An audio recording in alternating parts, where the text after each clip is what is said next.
El hado, a sangre coagulada, impregnaba las frías piedras del castillo de Tifauches. Era septiembre de 1440 y las paredes que antaño resonaron con cantos de victoria ahora susurraban secretos impronunciables. En las habitaciones superiores, un hombre de barba negra contemplaba sus manos temblorosas, manos que habían empuñado espadas junto a Juana de Arco, que habían recibido la bendición de reyes, que habían tocado el oro de 1000 conquistas. Ahora, esas mismas manos temblaban no por miedo a la batalla, sino por el peso insoportable de una verdad que ni siquiera él comprendía del todo. Gille de Reis, otrora el más joven mariscal de Francia, se había convertido en algo que desafiaba cualquier definición humana. 15 años antes, en 1425, a sus 21 años, Gille de Montmorency Laval, barón de Reis, era la personificación de la nobleza francesa en su esplendor. Su cuerpo esbelto pero musculoso, se movía con la gracia natural de aquellos nacidos para mandar. Sus ojos azul grisáceos brillaban con una inteligencia aguda que impresionaba incluso a los cortesanos más experimentados de Carlos VII. Su barba negra, cuidadosamente arreglada, enmarcaba un rostro de rasgos aristocráticos que las damas de la corte consideraban devastadoramente bello. Cuando caminaba por los corredores del Louvre, el sonido de sus botas de cuero golpeando el mármol iba acompañado del susurro de sedas y el murmullo admirado de quienes presenciaban su paso.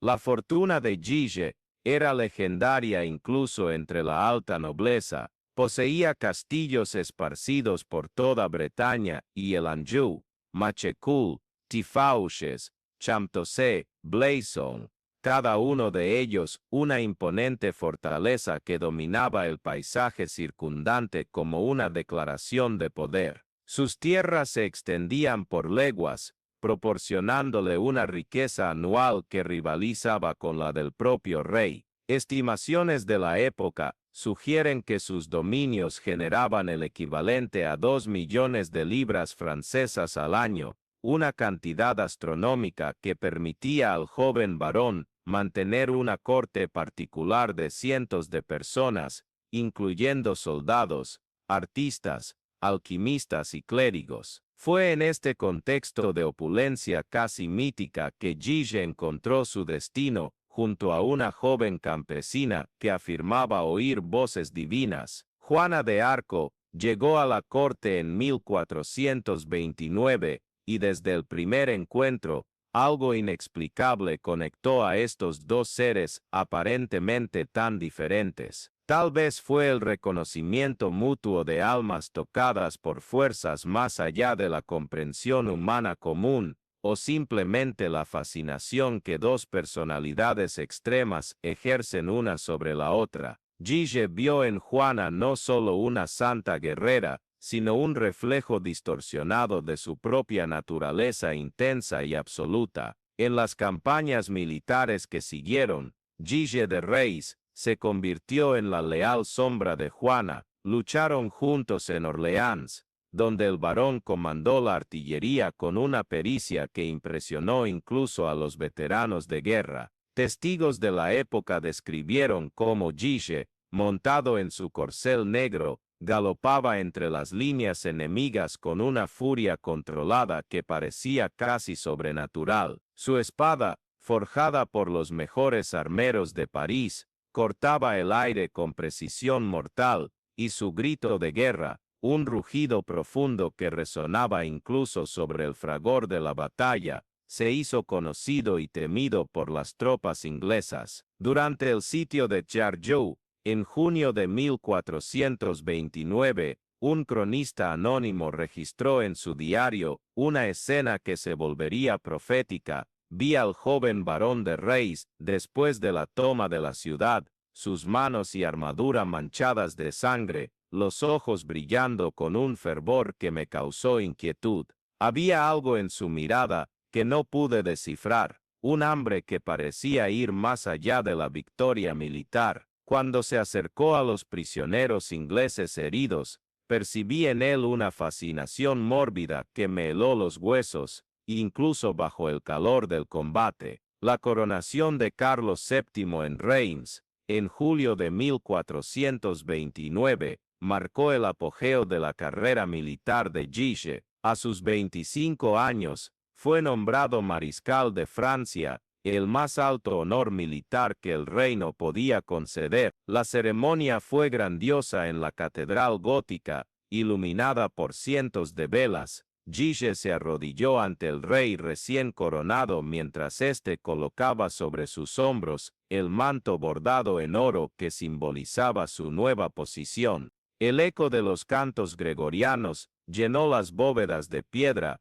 y cuando Guise se levantó, los presentes pudieron ver lágrimas corriendo por su rostro barbado, lágrimas de gloria, pensaron todos. Nadie podía imaginar que esas mismas lágrimas cargaban el peso de una transformación ya en curso, imperceptible pero irreversible. La caída llegó con la captura de Juana de Arco en Compiègne, en mayo de 1430, para Guise, que había encontrado en su compañera de armas no solo una inspiración militar sino un ancla espiritual. La noticia fue devastadora. Testigos relataron que al recibir el mensaje, el mariscal palideció súbitamente y permaneció en silencio absoluto durante varias horas. Cuando finalmente habló, sus palabras fueron registradas por el escriba Jean Bouchon: si Dios permite que su sierva sea capturada,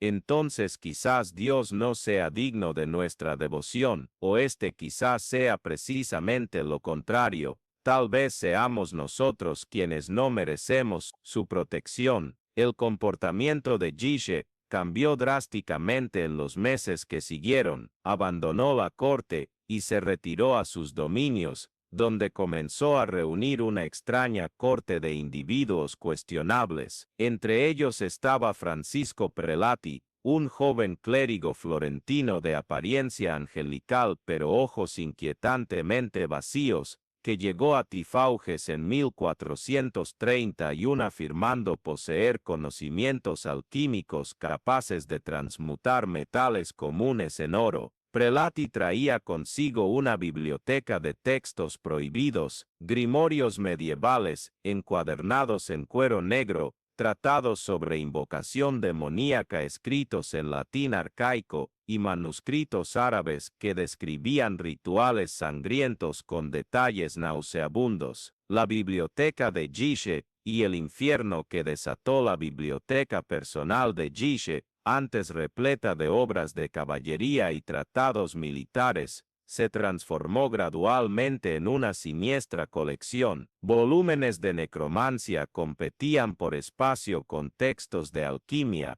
mientras grotescas ilustraciones de demonios y criaturas infernales adornaban los márgenes de los manuscritos. El propio Guise dedicó al estudio de estos textos con una obsesión que preocupaba incluso a sus sirvientes más leales. Era común encontrarlo en la biblioteca antes del amanecer, sus velas derritiéndose sobre las páginas, mientras murmuraba conjuros en lenguas que nadie reconocía. Las primeras niñas comenzaron a desaparecer en el invierno de 1432. Inicialmente, los aldeanos atribuyeron las desapariciones a las dificultades de la época. Niñas huérfanas a menudo huían en busca de mejores condiciones, y la mortalidad infantil era naturalmente alta. Pero había algo diferente en estas desapariciones. Las niñas que desaparecían eran siempre las más hermosas,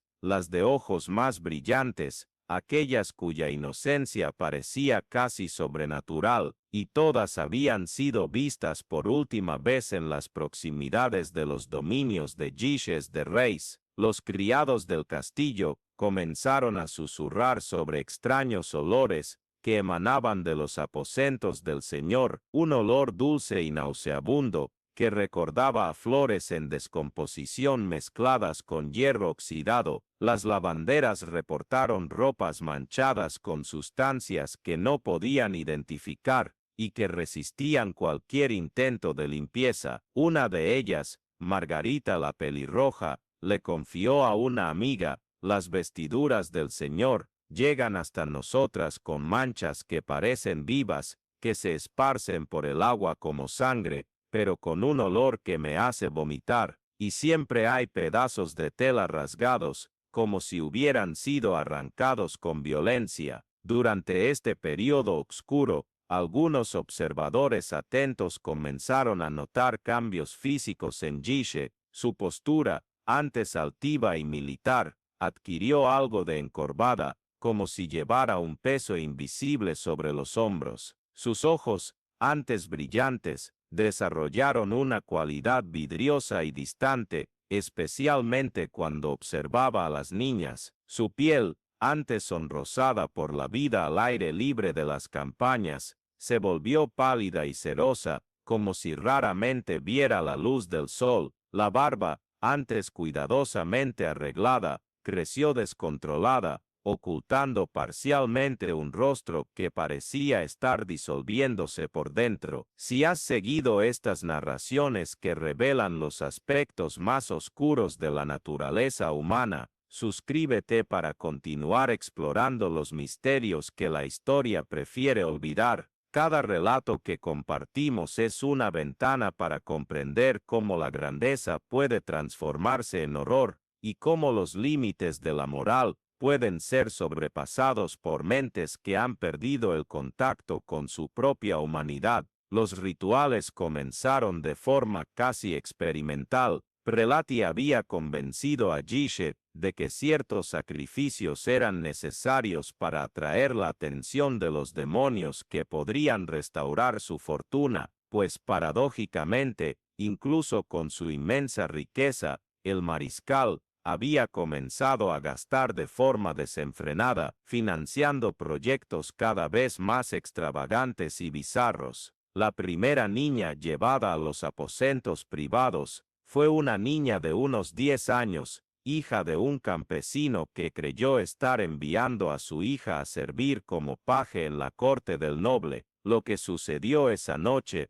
permanece envuelto en misterio, pero los fragmentos de información que emergieron durante el juicio posterior pintan un cuadro aterrador. Según el testimonio de Esteban Corillaut, conocido como Poitou, quien servía como escudero personal de Gishe, el ritual involucró invocaciones en latín corrompido, velas negras que se derretían con un humo acre, y círculos dibujados en el suelo con sustancias que él prefirió no identificar. La niña, inicialmente confundida pero aún confiada en la bondad de los adultos, gradualmente comprendió que algo terrible estaba a punto de suceder. Poitou, en su testimonio registrado por los escribanos del tribunal, describió la transformación que observó en su señor durante estos rituales. Veía al mariscal como si estuviera poseído por algo más allá de su voluntad. Sus manos temblaban, no de miedo,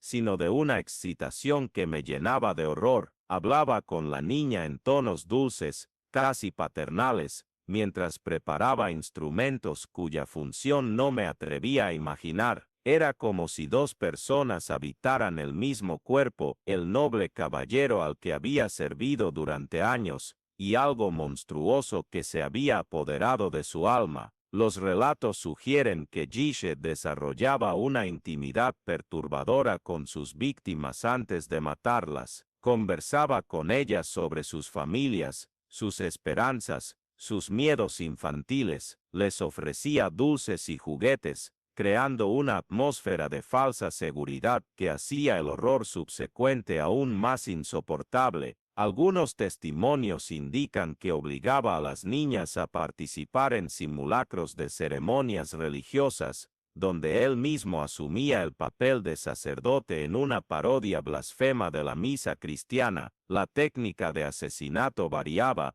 pero siempre seguía un patrón ritualístico. Gishe aparentemente creía que la pureza de las niñas, combinada con el terror extremo en el momento de la muerte, creaba una energía espiritual que podía ser canalizada para sus propósitos alquímicos y demoníacos. Usaba cuerdas de seda para el estrangulamiento, permitiendo un control preciso sobre el proceso de muerte, prolongando la agonía mientras observaba la vida desvanecerse de los ojos de sus víctimas. Otras veces, utilizaba puñales ceremoniales, recogiendo la sangre en cálices de plata que después eran utilizados en sus invocaciones. El castillo de Tifauges se convirtió gradualmente en un laberinto de horrores. Aposentos fueron convertidos en cámaras de tortura, decoradas con símbolos ocultos y artefactos macabros. Una sala específica fue designada para los rituales más importantes.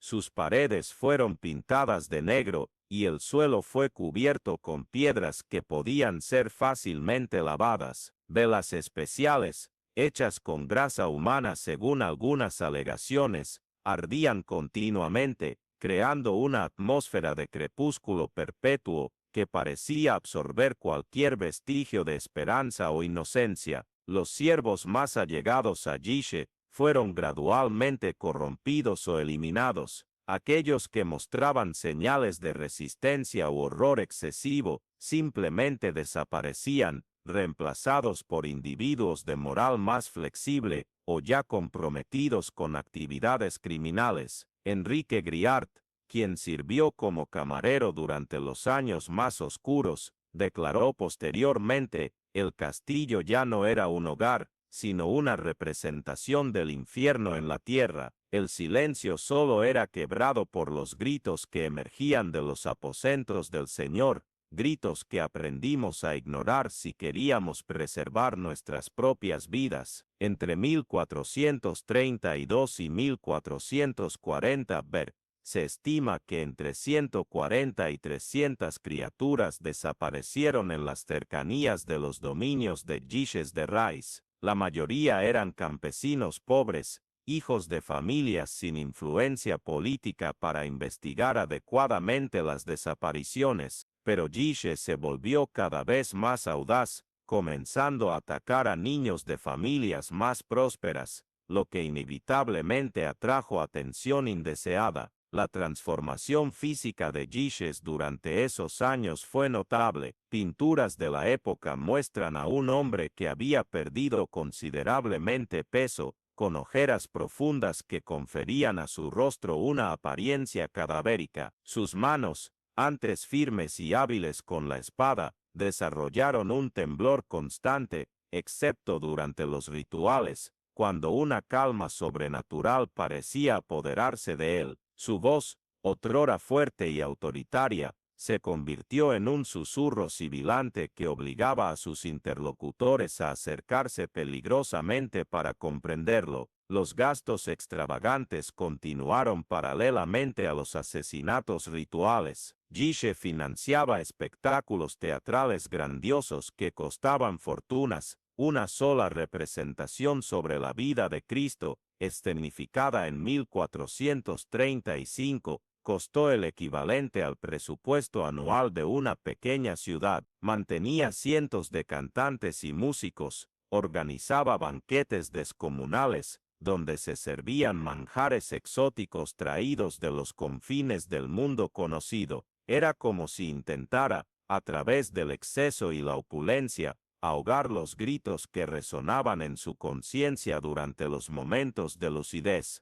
La alquimia se convirtió en su obsesión pública, mientras que los asesinatos rituales permanecían su secreto más negro. Gastaba cantidades astronómicas en equipo alquímico, alambiques de cristal veneciano, hornos especiales construidos por artesanos alemanes, ingredientes raros importados de Oriente. Su laboratorio en Tifauges se convirtió en un lugar de experimentos cada vez más bizarros, donde intentaba transmutar no solo metales, sino la propia esencia de la vida y la muerte. Francisco Prelati, su mentor demoníaco, ejercía sobre él una influencia hipnótica. El florentino había identificado perfectamente las debilidades psicológicas de Gishes, su necesidad de absoluto, su incapacidad de aceptar límites, su hambre insaciable por experiencias que trascendieran lo mundano.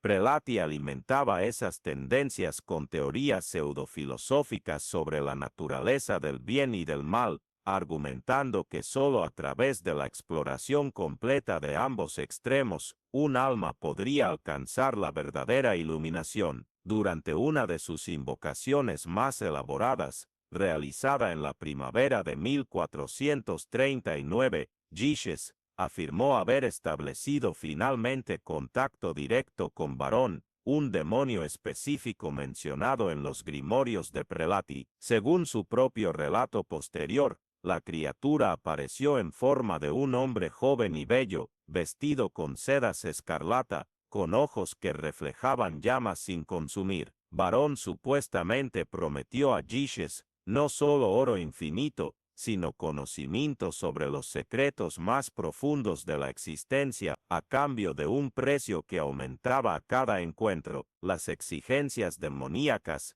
se volvieron progresivamente más específicas y perversas. Ya no bastaban más asesinatos simples. Los rituales pasaron a requerir niveles de tortura y degradación que ponían a prueba incluso la mente distorsionada de Giches. Niños eran mantenidos vivos por días o semanas, sometidos a abusos físicos y psicológicos cuidadosamente calculados para maximizar su sufrimiento. Giches desarrolló una pericia perturbadora en prolongar la agonía, estudiando la anatomía humana no para curar, sino para torturar con máxima eficiencia. Sus diarios personales, descubiertos posteriormente y luego quemados por la Iglesia, contenían descripciones detalladas de sus experimentos. Fragmentos que sobrevivieron sugieren una mente que había perdido completamente el contacto con cualquier sentido de moralidad humana. Clasificaba a sus víctimas por edad, apariencia física y reacciones al terror, como si fueran especímenes de laboratorio. Desarrollaba teorías elaboradas sobre la relación entre inocencia, sufrimiento y poder espiritual, creando una teología personal que justificaba cualquier atrocidad.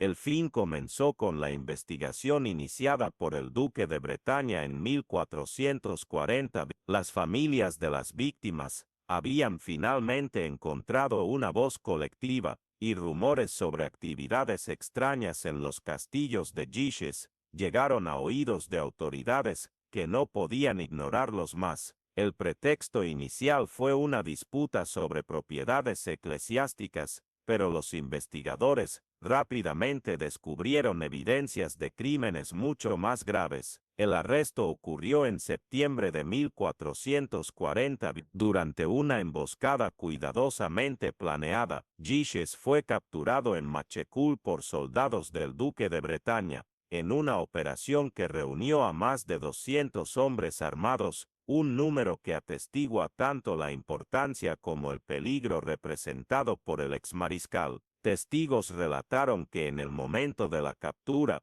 Giches no demostró sorpresa ni resistencia. Por el contrario, parecía casi aliviado, como si un peso insoportable finalmente hubiera sido retirado de sus hombros. El juicio que siguió fue una de las primeras grandes puestas en escena jurídicas de la historia medieval, realizado simultáneamente por tribunales civil y eclesiástico. Atrajo la atención de toda Europa. Giches de Reis, el héroe de Orleán, el compañero de Juana de Arco, el mariscal más joven de Francia, estaba siendo juzgado por crímenes que desafiaban la comprensión humana. Durante las primeras semanas del proceso, Giches mantuvo una postura de dignidad herida, negando todas las acusaciones y afirmando ser víctima de una conspiración política. Vestía sus mejores ropas terciopelo negro bordado en oro, una cadena de plata que había pertenecido a su abuelo en un intento de preservar su autoridad aristocrática, pero conforme los testimonios se acumulaban, conforme los detalles horripilantes emergían de las declaraciones de sus propios siervos, algo en su interior comenzó a desmoronarse.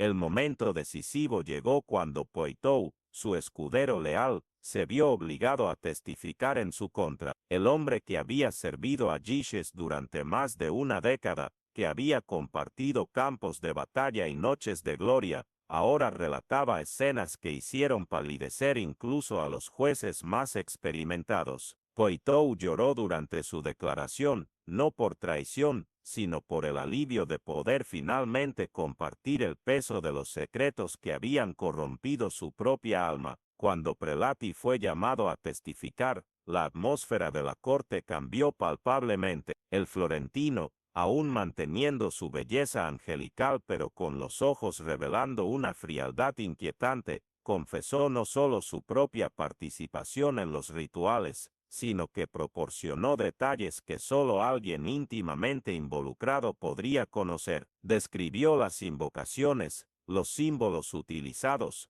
las palabras específicas que Giges murmuraba durante los asesinatos. Más perturbador aún, Prelati mostraba una satisfacción sutil al relatar estas atrocidades, como si estuviera describiendo obras de arte de las que se enorgullecía. Fue durante el testimonio de uno de los pocos testigos oculares, un niño que había logrado escapar de Tifauges, que Giges finalmente se derrumbó. El niño, ahora con unos 12 años, describió con una precisión terrible cómo había sido llevado a los aposentos del noble, cómo había sido acariciado y simultáneamente atormentado, cómo había presenciado la muerte de otros niños antes de conseguir escapar una noche en que los guardias estaban borrachos. El relato del niño se intercaló con detalles que solo alguien que había vivido ese horror podría proporcionar: el olor específico de las velas negras, el sonido de las invocaciones en latín,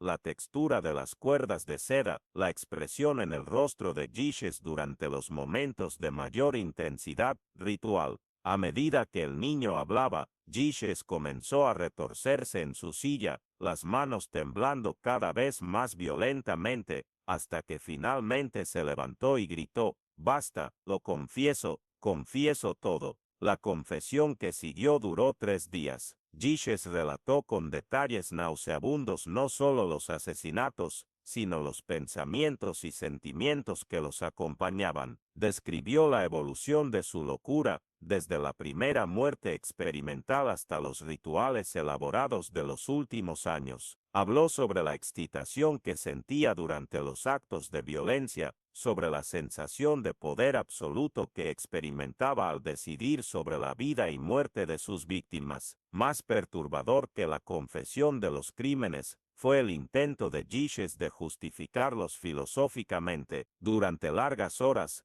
elaboró teorías complejas sobre la naturaleza del mal, argumentando que sus actos habían sido una forma de exploración de los límites de la experiencia humana. Citaba textos filosóficos y teológicos, mezclaba argumentos aristotélicos con blasfemias elaboradas, creando un sistema de pensamiento que era simultáneamente erudito y completamente demente.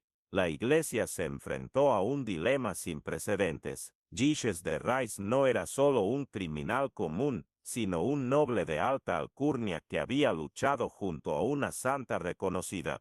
Ejecutarlo sin ofrecerle una oportunidad de redención sería problemático, perdonarlo sería impensable. La solución encontrada fue una puesta en escena cuidadosa de arrepentimiento y reconciliación que serviría tanto a los propósitos jurídicos como a los intereses políticos de la época. En sus últimos días, Giges pasó por una transformación final que intrigó incluso a sus captores. El hombre que había confesado atrocidades inimaginables comenzó a mostrar señales de lo que parecía ser un arrepentimiento genuino. Pasaba horas arrodillado en oración, sus labios moviéndose en súplicas silenciosas. Lloraba con frecuencia, lágrimas que parecían brotar de una fuente profunda de remordimiento que finalmente había encontrado expresión. Solicitó la presencia de sacerdotes para la confesión sacramental, y durante esas sesiones privadas, los informes sugieren que reveló aún más detalles sobre sus crímenes. detalles considerados tan perturbadores que fueron inmediatamente sellados por los confesores. Pidió perdón no solo a Dios, sino a las familias de sus víctimas, enviando cartas manuscritas donde intentaba expresar un remordimiento que las palabras no podían contener adecuadamente. La ejecución estaba fijada para el 26 de octubre de 1440 Mati, en Nantes. En la mañana del día fatal, Guiches vistió ropas sencillas, una túnica de lana blanca que contrastaba drásticamente con los trajes suntuosos que había usado durante toda su vida. Su cabello había sido cortado según la costumbre de la época, y su barba recortada revelaba un rostro que había envejecido décadas en pocos meses de cautiverio. El camino hasta el patíbulo fue acompañado por una multitud que había viajado de toda la región para presenciar el fin del hombre que había personificado tanto la grandeza como el horror de su época. Algunos gritaban improperios y maldiciones, otros observaban en silencio mórbido, muchos lloraban, no por Guiches sino por los niños cuyas vidas él había cegado.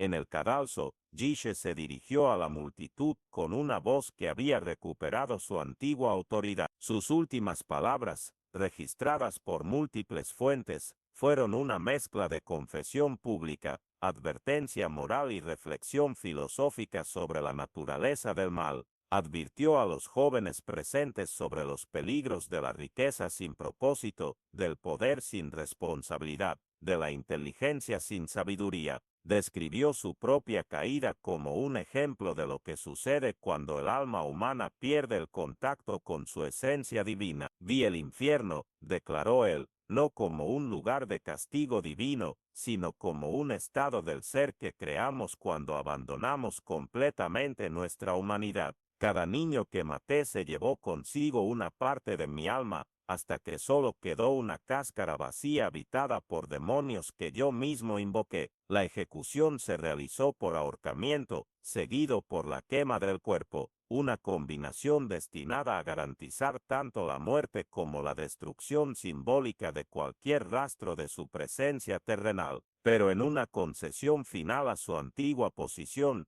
el cuerpo fue retirado de las llamas antes de la carbonización completa y enterrado en tierra consagrada, permitiendo que su alma tuviera una oportunidad de redención en el más allá. Los castillos de Guiches fueron posteriormente demolidos o abandonados. Tifauges, en particular, fue evitado por generaciones. Los lugareños consideraban el lugar maldito, y persistentes reportes de apariciones y fenómenos sobrenaturales mantuvieron las ruinas desiertas durante siglos. Incluso hoy, la región conserva leyendas sobre espíritus de niños que aún vagan por los cimientos destruidos, buscando la paz que se les negó en vida. La historia de Guiches de Rais trasciende la simple narrativa criminal para convertirse en una meditación sobre la naturaleza fundamental del mal humano. Aquí había un hombre que poseía todo lo que la sociedad consideraba valioso: nacimiento noble,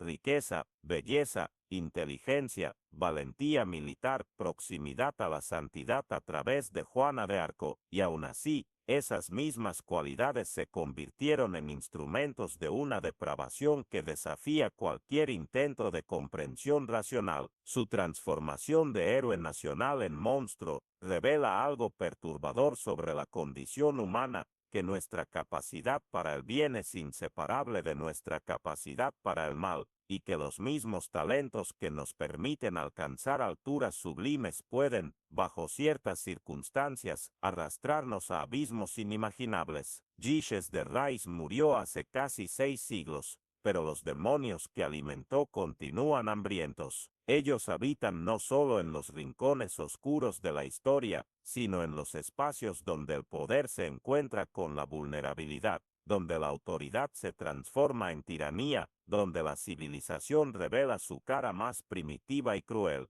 La verdadera lección de su historia no está en los detalles específicos de sus crímenes, sino en el reconocimiento de que el potencial para el mal absoluto existe latente en cualquier sociedad, en cualquier época, aguardando solo las circunstancias correctas para emerger de las sombras y asumir forma humana. Gilles de Rais nos recuerda que la monstruosidad no es una aberración externa a la condición humana, sino una posibilidad inherente a ella, una posibilidad que debemos vigilar constantemente, tanto en nosotros mismos como en aquellos a quienes conferimos poder y confianza. En las piedras frías de Tifauges, donde hoy solo el viento susurra a través de las ruinas, resuena aún la pregunta final que su vida representa: si ni siquiera la más alta nobleza, la mayor riqueza, la educación más refinada y la proximidad a la santidad fueron capaces de impedir su caída en las profundidades del mal,